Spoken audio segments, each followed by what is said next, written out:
আসসালামু আলাইকুম এভরিওয়ান। এখানে শিম রান্না করা হয়েছে চিংড়ি মাছ দিয়ে।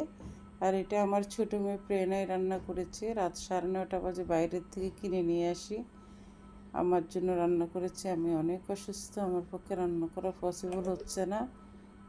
ও কীভাবে রান্না করেছে আমি তো জানি না, তবে সম্ভবত ও হালকা তেল দিয়েছে। তেলের মধ্যে চিংড়ি, হাফ চামচের চেয়েও কম হলুদ, আর এক চিমটি গুঁড়ামরিচ, যেহেতু আমি ঝালটা খেতে পারি না বর্তমানে, আর বেশ কয়েক পিস কাঁচামরিচ দিয়েছে, আর ধনিয়া জিরা হাফ চামচ, স্বাদ মতো লবণ।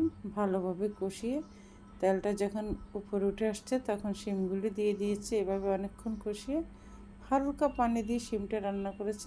রান্না করার পরে শিমে ওরকম পানি ছিল না, একদম মাখা মাখা হয়েছে। পরে কাঁচামরিচ ধনিয়া পাতা কেটে দিয়েছে, মানে সুন্দর একটা ফ্লেভার আসছে। একেবারে এক কথা স্বাস্থ্যসম্মত। আমার খেয়ে অনেক ভালো ফিল হয়েছে, আলহামদুলিল্লাহ।